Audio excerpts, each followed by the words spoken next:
कि इंद्र देवता ने अपनी प्रशंसा क्यों की?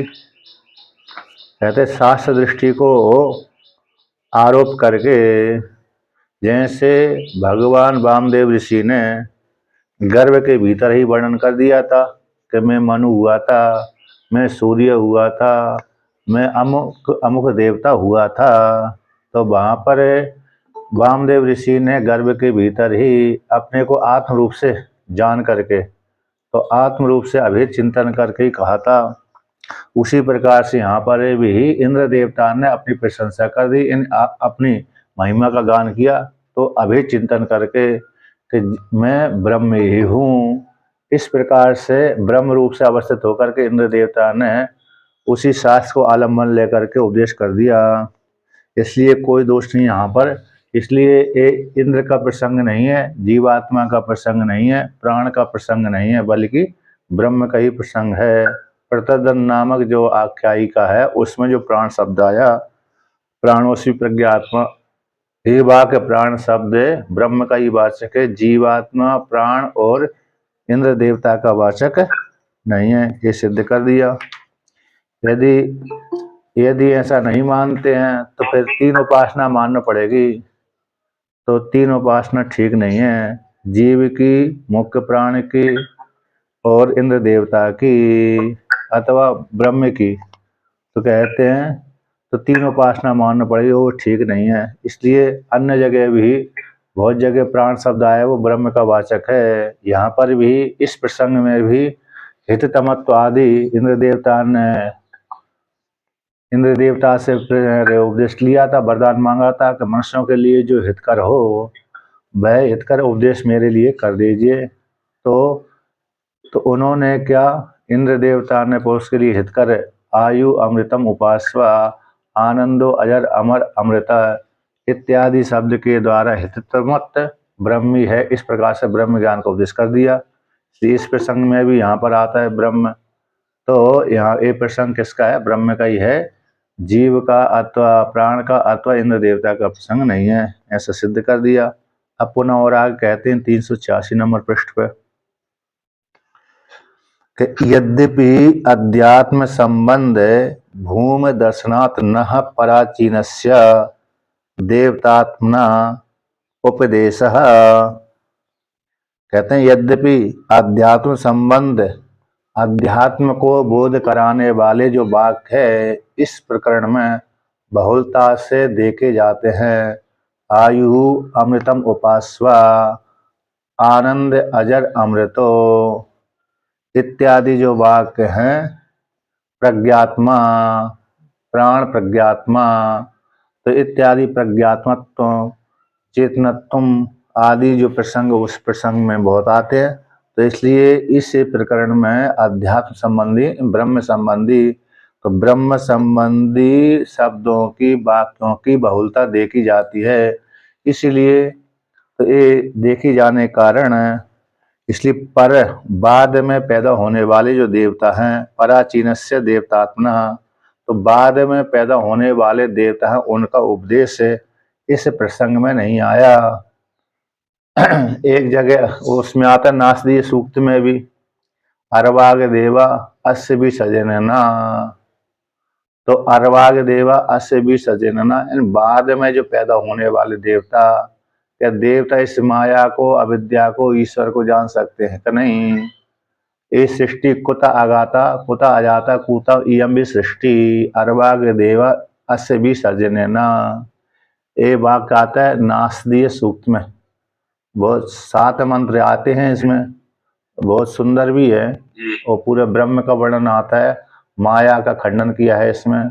और वहां से इधर इनका गोवर्धन मठ से जगन्नाथपुरी के जो स्वामी मठ है, गोवर्धन मठ, जगन्नाथ शंकराचार्य का नाम है, स्वामी निश्चलानंद सरस्वती जी महाराज शंकराचार्य। स्वामी जी आवाज गड़बड़ कर रही है। अच्छा, हाँ, कट कट के आ रही है क्या? और वो वीडियो भी स्टिल हो जा रहा है। टावर तो नहीं है? टावर तो ठीक आ रहा है? इधर गड़बड़ कर रही है। मुझे लगता है सभी को कर रही होगी। हाँ, थोड़ा थोड़ा रुक आया, चलने दीजिए, तो कट रही है।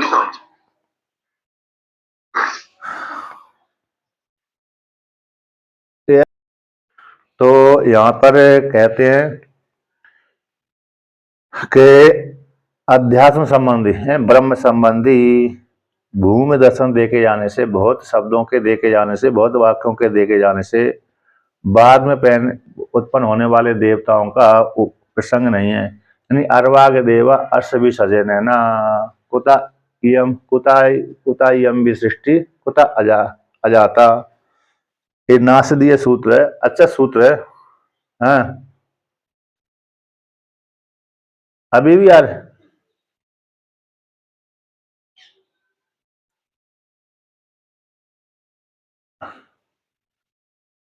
नहीं, अब तो मैं एयरफोन से लगा रहा हूं, तो फिर टावर से ही आ रही होगी, है ना? टावर,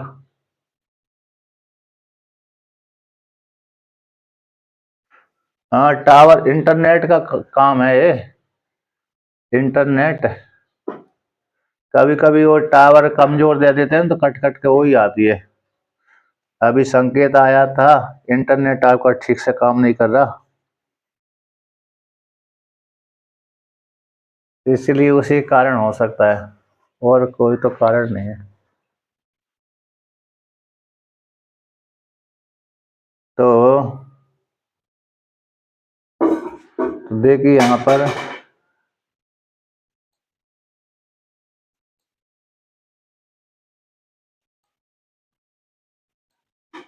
ये वर्णन कर दिया, तो जोर से बोलता हूँ। मतलब मैंने नासदीय सूक्त का जो वर्णन किया था बहुत अच्छा है, नासदीय सूक्त, उसका पाठ करेंगे तो 7 मंत्र हैं उसमें, ब्रह्म की चर्चा उसमें आती है। किसकी? ब्रह्म की चर्चा उसमें आती है, बहुत अच्छा है। और जगन्नाथपुरी के मठ से, गोवर्धन मठ से वो पुस्तक छपती है, उसमें करपात्री जी महाराज का भाष्य है, और इनका जो माधवाचार्य है भगवान का भाष्य है। माधवाचार्य की सरल व्याख्या है, उस पर संस्कृत टीका सरल व्याख्या है, और जिनकी जो करपात्री जी महाराज की व्याख्या उस सूत्र के सूक्त के ऊपर और है, तो थोड़ी कठिन करी है उन्होंने टीका व्याख्या। और दूसरे एक और आचार्य के, वो सभी के ऊपर हिंदी टीका इनकी है, स्वामी शंकर मतलब जगन्नाथपुरी की शंकराचार्य वर्तमान काल में ना, स्वामी निश्चलानंद सरस्वती जी महाराज की, तो उनकी हिंदी हिंदी व्याख्या अच्छी पुस्तक है। उन्हीं से जब कुंभ में आते हैं ना प्रयागराज में, तब वो उस पुस्तक को लेके आते हैं, तो उसमें आता है कि अर्वाग देव अस भी सजे नैना कुता कुता जाता कुता यम भी सृष्टि। हम पहले पाठ करता था इसका, बाद में बीच में छोड़ दिया, कंठस्थी हो गया था। तो कहते हैं बाद में नासदीय सूक्त का मैंने ओमकारेश्वर में पढ़ा था उसको गुरु जी से,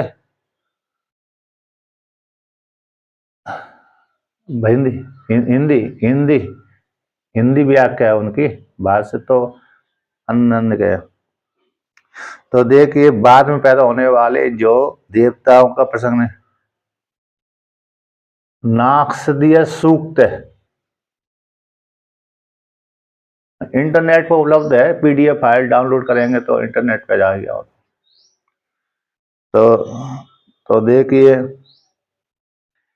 तो कहते हैं पराचीन इन बाद में देवताओं का देवतात्मक उद्देश्य नहीं है, तथापि न ब्रह्म वाक्यम भवितुम अर्हति। पूर्व पक्षी कहता फिर भी ब्रह्म वाक्य होने के योग्य नहीं है।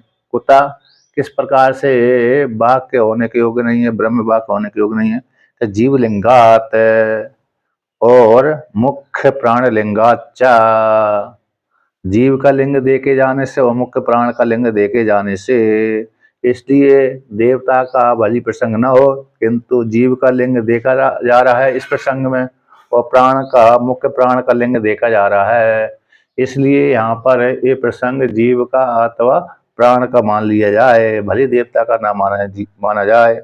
तो कौन सा प्राण जीव का लिंग है यहाँ पर, कौन सा प्राण का लिंग है, तो अलग अलग है। पूर्व पक्षी विवरण कर रहा है कि जीवस्य तावद अश्विन वाक्य विस्पष्टम लिंगम उपलभ्यते, कि तावत अश्विन वाक्य, इस वाक्य में, इन प्रतदन नामक प्रकरण में जीव का स्पष्ट विस्पष्टम का विशेष रूप से स्पष्ट लिंग उपलब्धते देखा जाता है।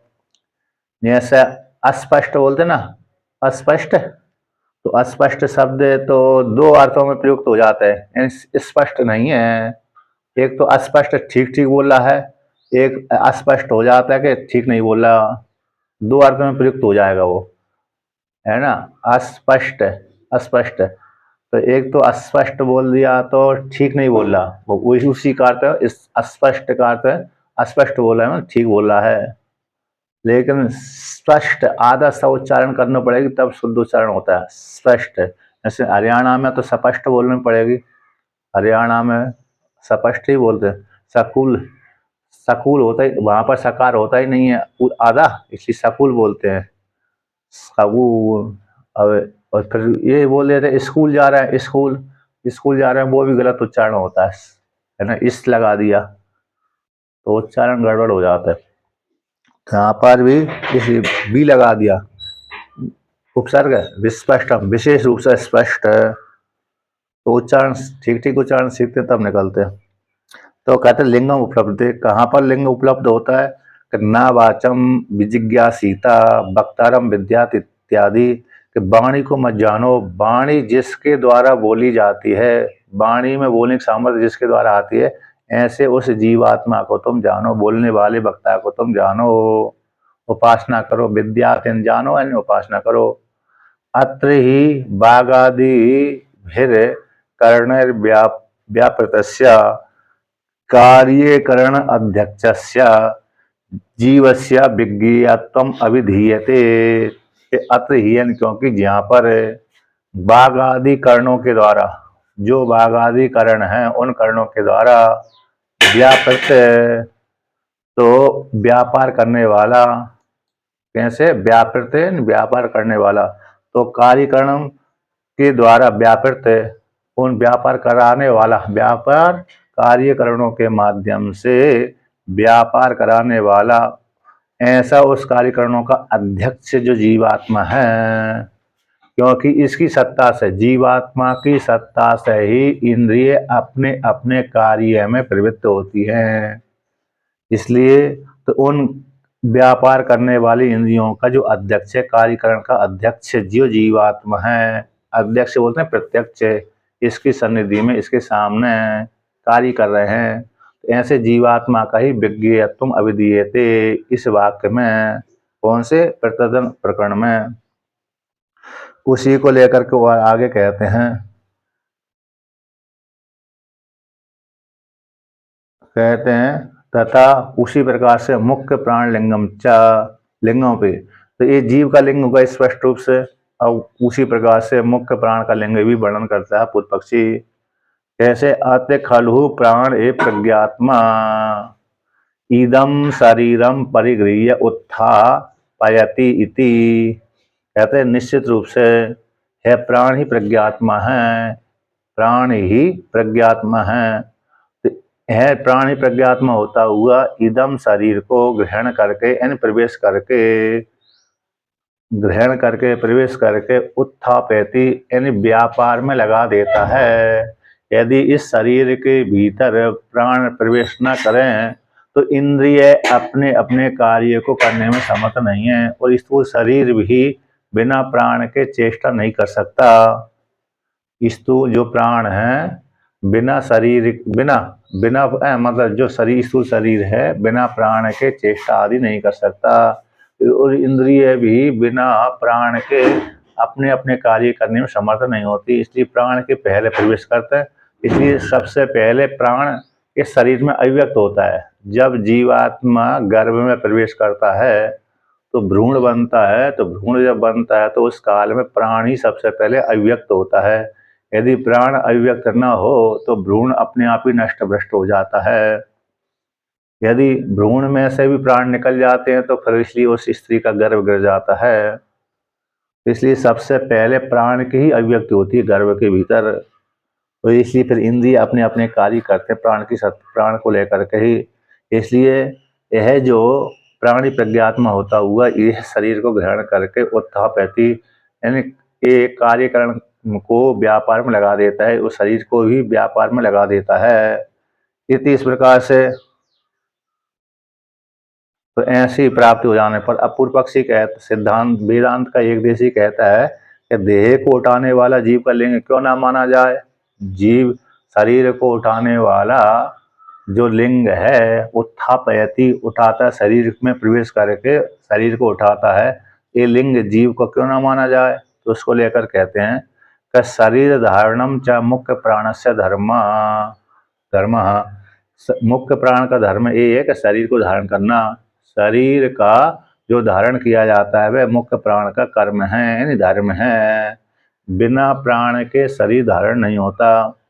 जिस काल में जैसे सुषुप्ति अवस्था में प्राण अव्यक्त हो जाता है, सुषुप्ति अवस्था में प्राण कैसे अव्यक्त हो जाता है, इसलिए चेतन तो वहाँ पर है ये सुषुप्ति में, लेकिन प्राण अव्यक्त हो जाने से अव्याकृत हो जाने से ये शरीर मुर्दे के जैसे पड़ा रहता है सुषुप्ति अवस्था में।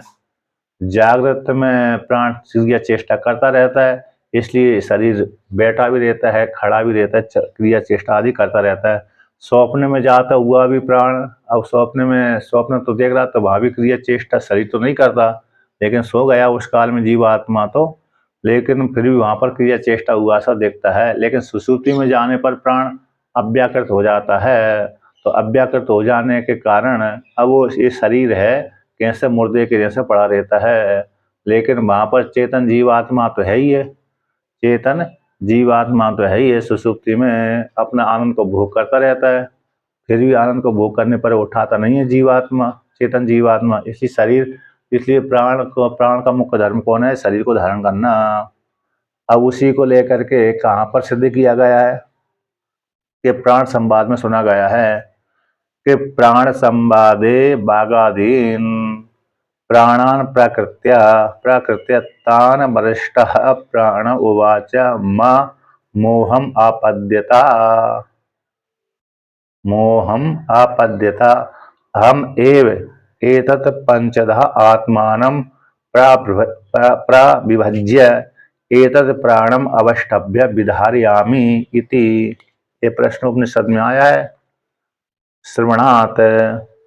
तो वहाँ पर कहते हैं प्राण संवाद में, तो प्राण कहता है बाघादि प्राणों का प्रकरण आरंभ हो गया था, बाघादि प्राणों का प्रकरण आरंभ हो गया प्रकृत करके आरंभ में।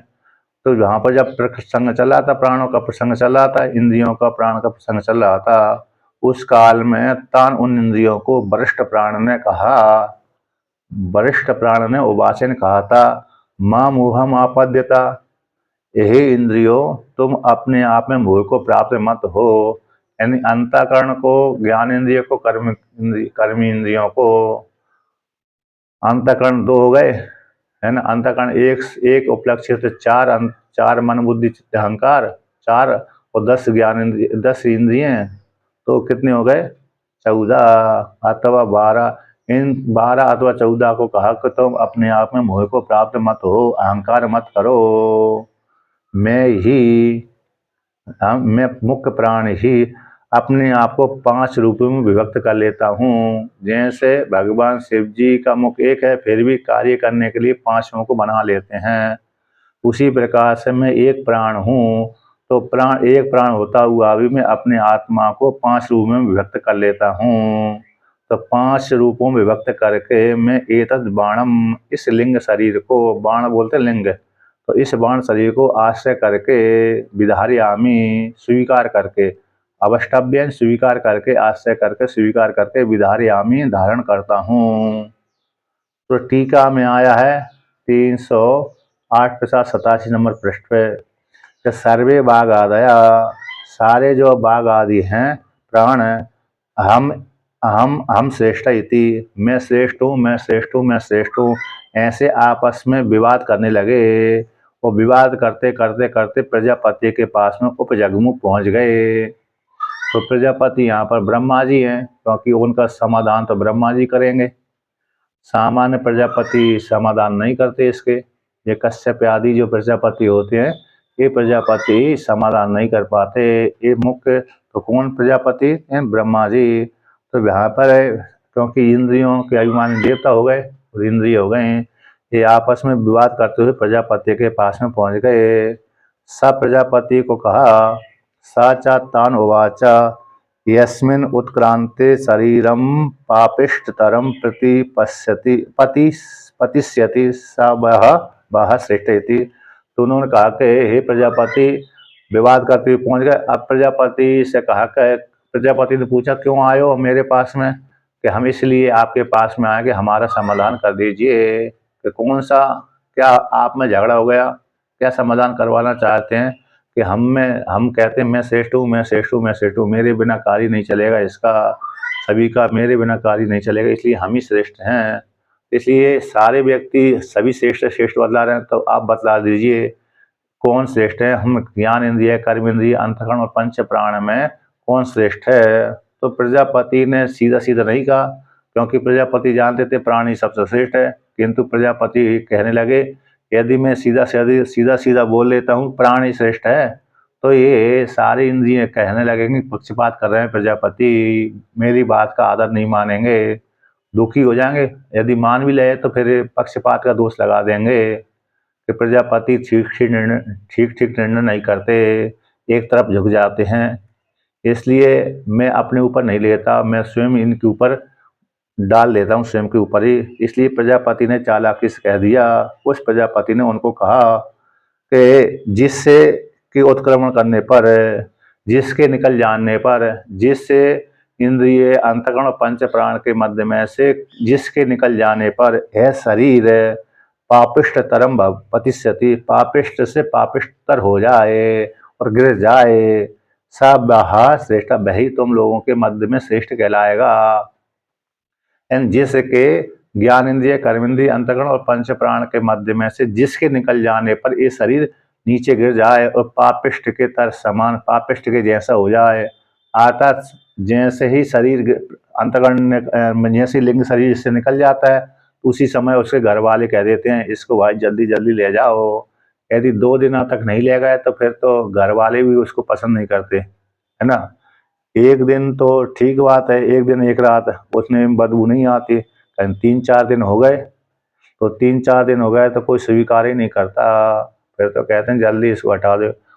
उसके घर वाले जो प्रिय थे उसके प्रिय भी उसको हटा देते हैं जबरदस्ती, लेकिन इसके बिना तो हम जीना मुश्किल हो रहा है।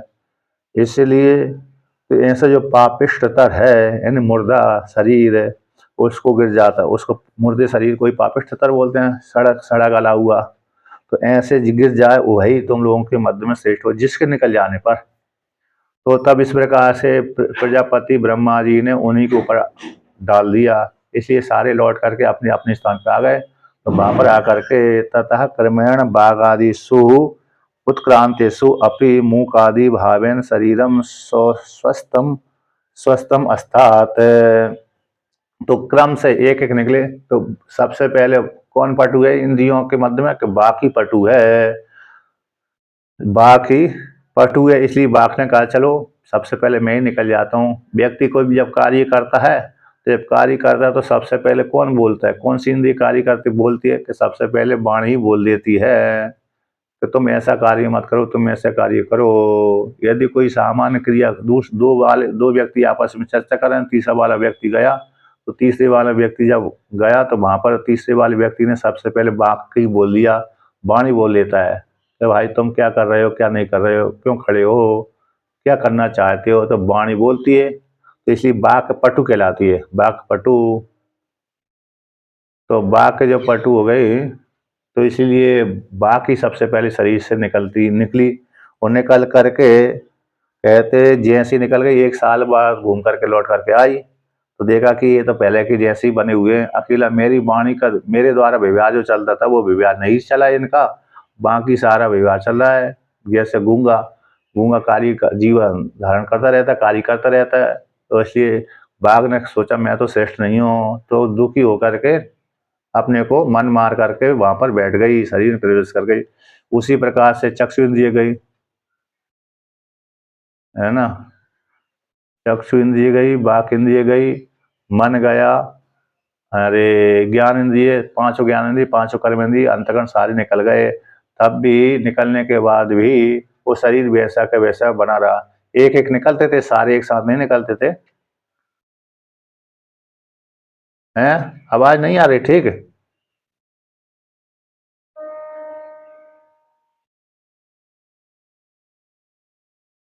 हाँ, इंटरनेट ही है अब तो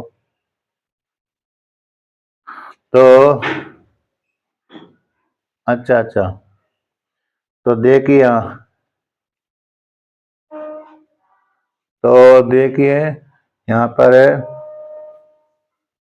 तो उन्होंने, किसने, तो सारे ज्ञान इंद्रिय कर्म इंद्रिय अंतकरण के निकल जाने पर वो शरीर उनका वैसा के वैसे बना रहा, पापिष्ट तो नहीं हुआ।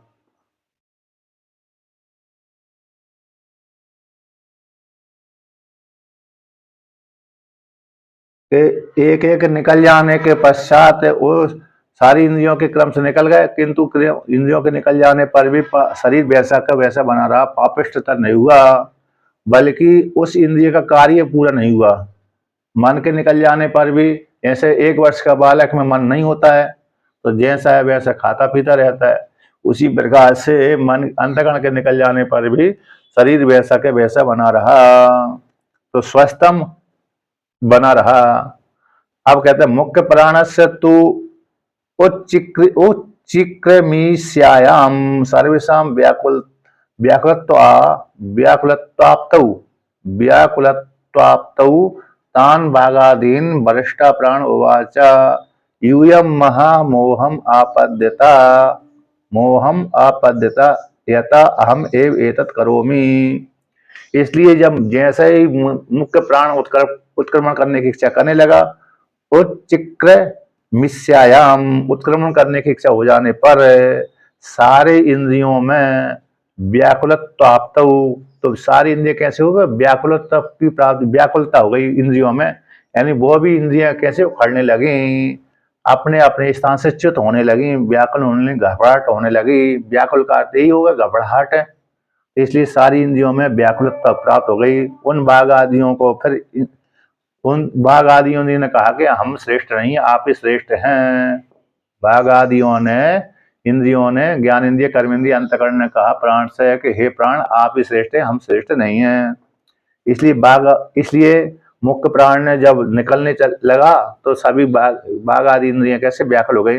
इसलिए बाघ आदि इंद्रियों को वरिष्ठ प्राण ने कहा था, यूयम, तुम लोग मां मोहम आपद्यता, मेरे अपने आप में मोह को प्राप्त मत हो। कहता जिस हेतु से हम एव एतत् करोमि, मैं ही तुम सबके मध्य में श्रेष्ठ हूं। हाँ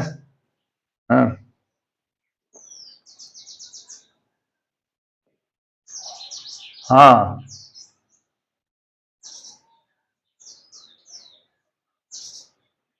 हाँ हाँ हाँ।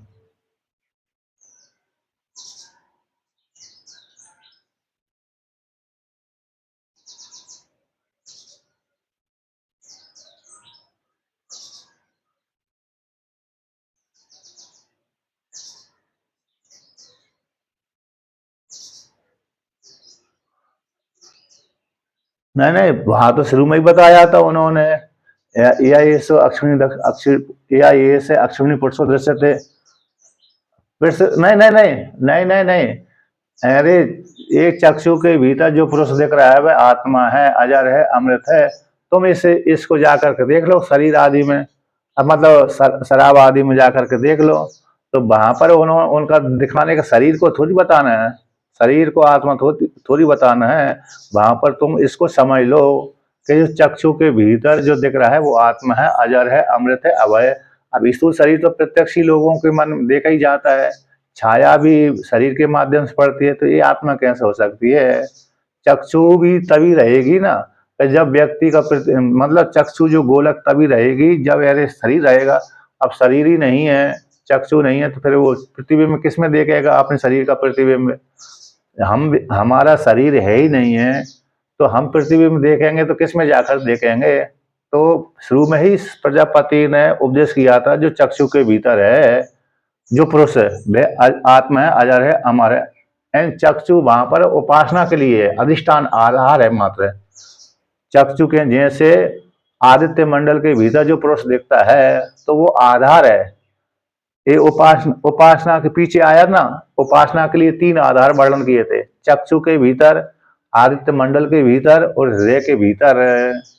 तो वहां पर ना तो छाया पुरुष को बताया प्रजापति ने और ना ही स्थूल शरीर को बताया, बल्कि चक्षु के भीतर जो पुरुष दिख रहा है, तो इसको आप समझो कि चक्षु के भीतर कौन दिख रहा है? कि चक्षु जिसके द्वारा जानने के सामर्थ्य प्राप्त करती हुई आत्मा है। आधार मात्र बतलाया कि यहाँ पर उपासना करो, उस आधार के माध्यम से हम उसी हृदय के भीतर बैठा हुआ जो परमात्मा जान लेंगे। सीधा ही सीधा बतलाया था, लेकिन व्यक्ति के अंतकरण उपाधि को लेकर के, अंतकरण में तरफ तमा भाव को लेकर के उसने विपरीत ग्रहण कर लिया। तो किसने? इंद्र और विरोचन ने। अब भाई फिर बाद में विचार किया प्रजापति ने कि अभी इनकी अभी योग्यता नहीं है, तो फिर दूसरी बार उपदेश करेंगे। मतलब यदि संतोष हो गए तो शुरू में तो उपदेश किया, अंतिम जब पर्याय आएगा वहां पर छांदो उपनिषद में, तो शुरू वही प्रजापति कहेंगे भाई मैंने तो तुमको वही उपदेश किया था जो चक्षु के भीतर आत्मा है, अजर है, अमृत है, अभय है। अंतिम में वही उपदेश करेंगे, कोई भिन्न उपदेश नहीं करेंगे।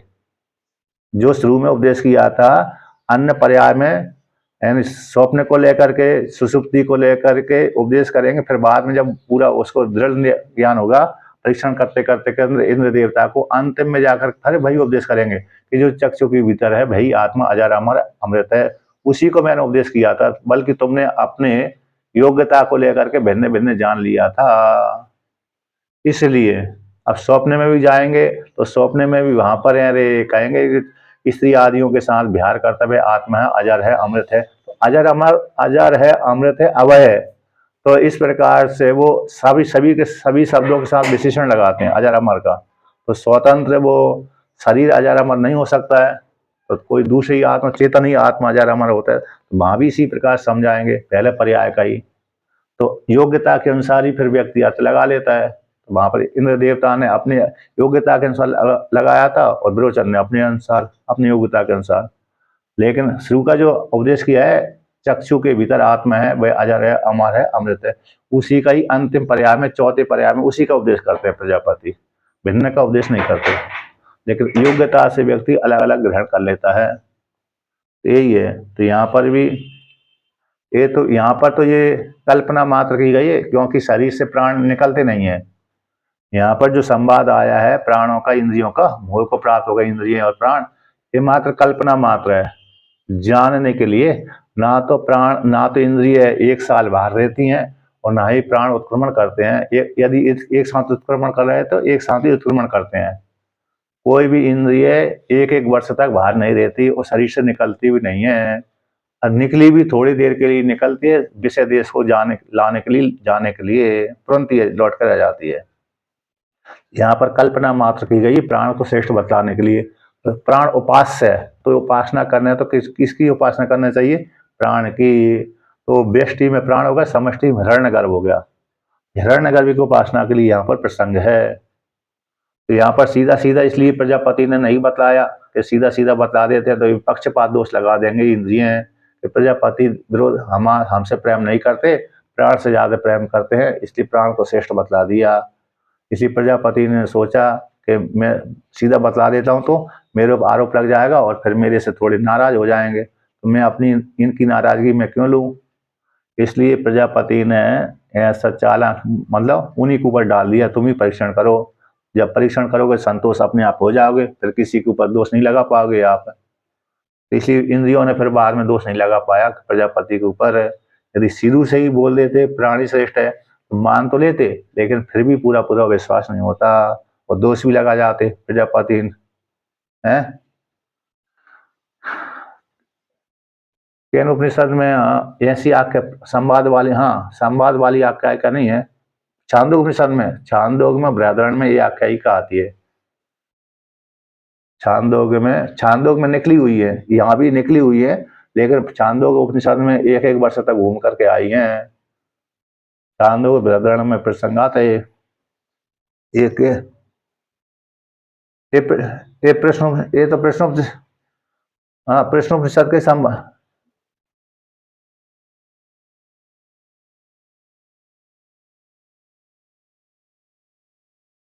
नहीं वो उसमें ऐतरेय का है, ऐतरेय उपनिषद का, ये प्रश्नोपनिषद का यही संवाद है, प्रश्नोपनिषद ही उपनिषद है ये तो, 2-3 का है ना, इसलिए इसी कहा कि अहम एतदे करो, मैं ही इस प्रकार से करता हूँ। किम तत् करता हूँ, कहते पंचदह प्राण अपाद आदि भावेन आत्मनम विभज्य एतत् बाति गच्छतीति बाणम तदेव बाणम अस्थिरम शरीरम अवष्टभ्य आश्रित्य धारयामि इत्यर्थ। ये श्रुति काट हो गया।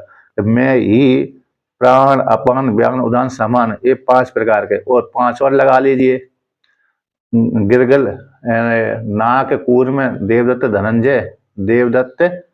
और धनंजय और गिरगल करकल है, ये 5 प्राण और हो गए तो 10 हो गए। तो 10 प्राणों को धारण करके 5 प्रधान हो गए, लोक प्रसिद्ध है, और 5 गुण है।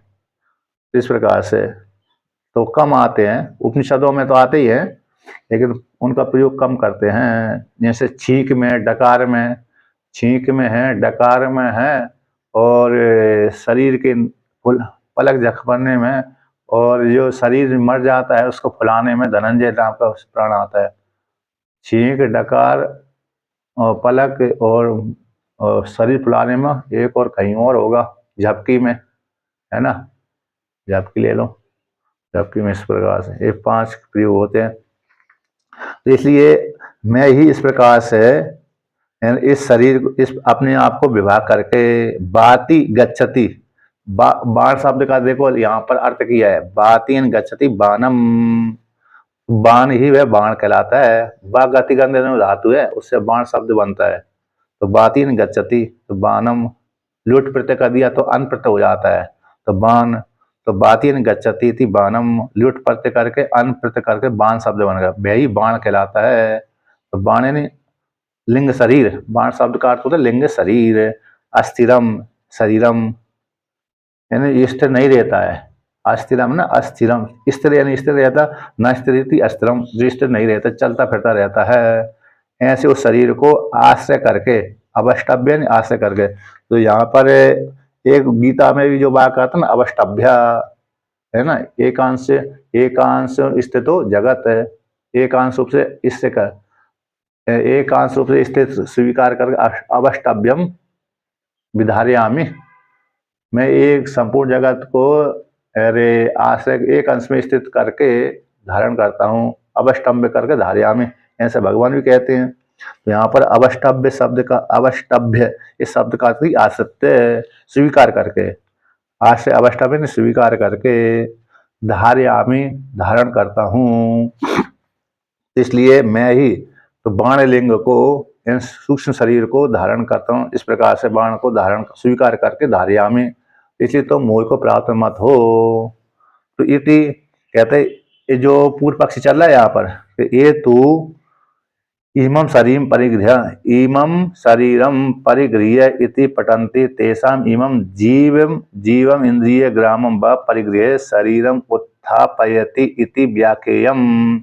एक शब्द देखो यहाँ पर, एक पीछे वाक्य आया था इदम शरीरम, इदम शरीरम कौन सा आया था, अत्य 387 नंबर पृष्ठ पे तीसरी पंक्ति में भाष्य में, अत्य खलु प्राण एव प्रज्ञात्म इदम शरीरम परिगृह्य उत्थाप्यते, तो इदम शब्द आया, इदम शरीर, तो यहाँ पर इस प्रकार से पाठ कर लेते हैं। किंतु जो इमम शरीरम परिगृह्य, इदम के स्थान पर इमम, तो इमम शब्द कह देने से इसी शरीर को, इदम शब्द कह देने से यह सामने वाला आ रहा है, इमम शब्द कह देने से यह आ रहा है, यही शरीर को ग्रहण करके पठन्ति तेसा उनके मत में इमम जीवम, तो इमम जीव को अथवा इंद्रिय समुदाय को परिग्रह करके, इस जीव को इमम शब्द कह देने से, इस जीव को इमम पाठ कर देने से, तो इस जीव को अथवा इंद्रिय समुदाय को ग्राम बोलते हैं, समुदाय, क्योंकि ग्राम में एक व्यक्ति तो रहता नहीं है।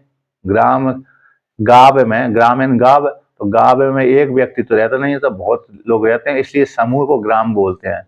यहाँ पर बहुत से लोग रहते हैं, उसको समूह बोल देते हैं। उसी समूह शब्द का नाम हो ग्राम। अमुक ग्राम में इतने व्यक्ति आदि रहते हैं, तो इसलिए समुदाय समुदाय ग्राम और गाव ये पर्यायवाची हो जाते हैं। इसलिए जीव को अथवा इस इंद्रिय समुदाय को ग्रहण करके शरीर को उत्थापयति व्याख्यान, इस प्रकार से व्याख्यान कर लेना चाहिए। इदम के स्थान पे इमम, शरीर को इमम पाठ कर लेना चाहिए। अब आगे कहते हैं, इसलिए प्रज्ञात्मत्वम अपि जीवे तावत चेतनत्वाद उपन्नम, इसलिए तो यहाँ पर, तो इसलिए जीव का अथवा इंद्रिय समुदाय को ग्रहण करके शरीर को उठाता है, शरीर को धारण करता है। तो प्रज्ञात्मत्वम, तो प्रज्ञात्म तो शब्द कैसा आएगा, प्राणोसिमी प्रज्ञात्मा, ऐसा शब्द आया है श्रुति में। तो प्राणोसिमी प्रज्ञात्मा, तो प्रज्ञात्मा जीव में कैसा आएगा, कि प्रज्ञात्मा तो जीव में आ ही जाएगा। प्रज्ञात्मा तो जो शब्द का प्रयोग जीव में आ ही जाता है, क्योंकि चेतनत्वात् उपन्नम, जीवात्मा तो पहले से ही चेतन है, तो चेतन होने से जीवात्मा में तो प्रज्ञात्म धर्म आ ही जाएगा।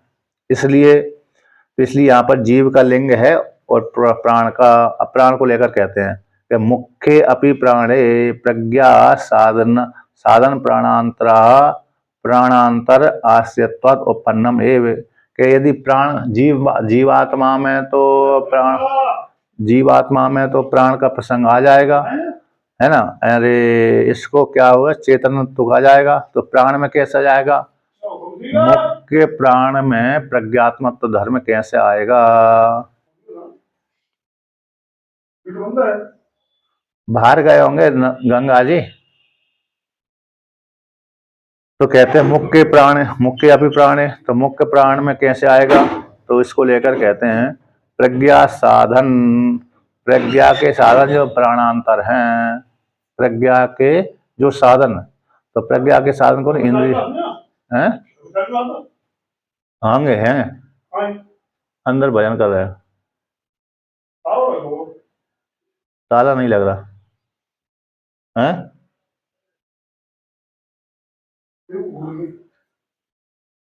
तो कहते हैं मुख्य अपि प्राण है, तो मुख्य प्राण में प्रज्ञा के साधन, जो प्रज्ञा के साधन कौन होते हैं, प्राणांतर है। तो इंद्रिय, ज्ञान इंद्रिय ये प्रज्ञा के साधन कहलाते हैं।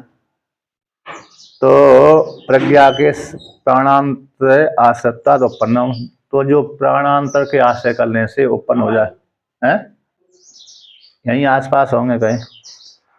तो ज्ञान इंद्रियों से और कर्म इंद्रियों से, तो कर्म इंद्रियों के द्वारा कर्म करते हैं, ज्ञान इंद्रिय से ज्ञान करते हैं, तो ये प्रज्ञा के साधन कहलाते हैं। तो ये प्रज्ञा के साधन जो इंद्रिय हैं, तो इंद्रिय बिना प्राण के ज्ञान नहीं कर सकती, बिना प्राण के चेष्टा इंद्रिय नहीं कर सकती। इसलिए प्राण को आश्रय लेकर के ज्ञान इंद्रिय ज्ञान कर सकती हैं, प्राण को आश्रय लेकर के कर्म इंद्रिय कर्म कर सकती हैं। इसलिए मुख्य प्राण की सत्ता को लेकर के कर्म करते हैं, ज्ञान करते हैं, इसलिए मुख्य प्राण में ही आरोप हो जाता है, इसलिए मुख्य प्राण में ही प्रज्ञात्मक धर्म उत्पन्न हो जाएगा, ऐसा पूर्व पक्ष कहना है। तो मुख्य प्राण में भी प्रज्ञा के साधन प्राणांतर के आशय से उपन्नम एव, और कहते हैं मुख्य जीव मुख्य प्राण परिग्रह चा, जीव में जीव रो मुख्य प्राण परिग्रह चा प्राण प्रज्ञात्मनो सह वृत्तित्वेन अभेद निर्देशा स्वरूपेण चा भेद निर्देशा इति उभयतः निर्देश उपपद्यते। कहते जीवात्मा को लेकर के और मुख्य प्राण को ग्रहण करने पर प्राण और प्रज्ञात्मा दोनों का साथ साथ वृत्तित्व, कौन, प्राण और प्रज्ञात्मा दोनों का साथ साथ सवृत्तित्व, साथ साथ चलना, वृत्तियां चलना, तो सवृत्तित्व रूप से अभेद निर्देश कर दिया गया। लेकिन स्वरूप से जीवात्मा प्राण में भेद है, स्वरूप से तो भेद है, लेकिन वृत्ति रूप से अभेद है। क्योंकि जीवात्मा भी इंद्रियों के बिना, प्राण के बिना कार्य चेष्टा आदि नहीं कर सकता। इसलिए प्राण और प्रज्ञात्मा दोनों का सावृत्तिक रूप से, तो यहाँ पर प्राण और प्रज्ञात्मा ये ब्रह्म की उपाधि आएगी आगे। तो यहाँ पर तो जीवात्मा और मुख्य प्राण के ग्रहण करने पर प्राण और प्रज्ञात्मा दोनों का सहवृत्तिक रूप से, प्राण शब्द से यहाँ पर प्राण और प्रज्ञा यानी बुद्धि इत्यादि, प्राणात्मा और प्रज्ञात्मा का सावृत्तिक रूप से अभेद निर्देश और स्वरूप से तो भेद निर्देश है। प्राण अलग है, प्रज्ञात्मा अलग है, अथवा प्राण शब्द से प्राण आ गया और प्रज्ञा शब्द से जीवात्मा आ गया, तो स्वरूप से दोनों में भेद है। इति उभयता इति निर्देश कर दिया गया, भेद रूप से निर्देश है स्वरूप से, और वृत्ति रूप से अभेद है।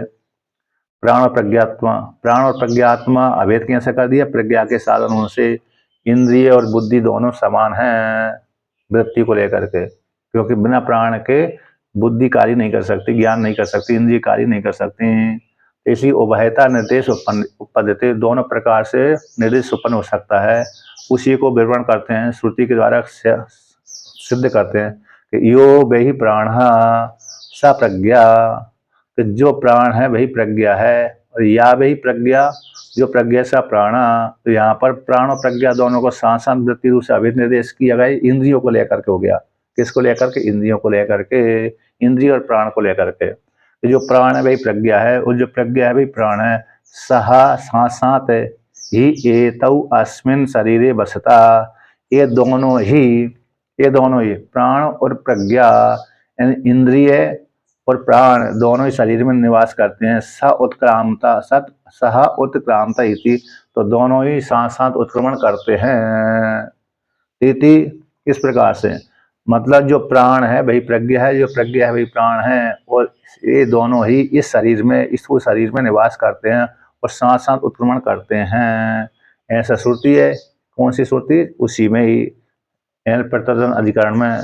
तो ब्रह्म परिग्रहेतु किम कस्मात् विद्येता, कहते ब्रह्म के ग्रहण करने पर, ब्रह्म परिग्रहेतु किम कस्मात् विद्येता, ब्रह्म के ग्रहण करने पर किसके साथ भेद मानेंगे? क्योंकि ब्रह्म तो सभी में गया हुआ है, अभेद चिंतन होता है ना, इसलिए अभेद चिंतन होने के कारण ब्रह्म को नहीं ग्रहण कर सकते। तस्माद यह जीव मुक्त प्राणयोर अन्यतर उभौ व प्रतिएयाताम न ब्रह्म इति चेत, इसलिए तस्मात निगमन करता पूर्व पक्षी, जीवात्मा का अथवा मुख्य प्राण का अथवा दोनों में से एक का अथवा दोनों में से दोनों को ही स्वीकार कर लेना चाहिए। तो ये प्रसंग जीवात्मा का अथवा प्राण का अथवा दोनों का ही प्रसंग है, प्रकरण है। जीव की उपासना है अथवा प्राण की उपासना है, ब्रह्म की उपासना नहीं है ना, है ना। इसलिए ना ब्रह्म इति चेत, तो ब्रह्म की उपासना नहीं है, ऐसा पूर्व पक्षी का कहना है। जीव का और मुख्य प्राण का लिंग होने से, जीव का और प्राण का मुख्य लिंग होने से यहाँ पर, इसलिए जीव की उपासना अथवा प्राण की उपासना मान लिया जाए अथवा दोनों की उपासना मान लिया जाए, ब्रह्म की उपासना नहीं मानना चाहिए। ब्रह्म की उपासना यहाँ पर नहीं है। इस प्रकार से पूर्व पक्षी के द्वारा प्राप्त हो गया। तो सिद्धांत इसका खंडन करेगा, उसका कल चलेंगे। न एतद एवं उपासत्र विद्यात इत्यादि वाक्य के द्वारा कि ब्रह्म की उपासना है, जीव की उपासना नहीं है। यदि एक वाक्य में तीन उपासना मानेंगे तो भेद हो जाएगा। एक वाक्य में तीन उपासना नहीं मानना चाहिए। इसका विवरण फिर कल करते हैं।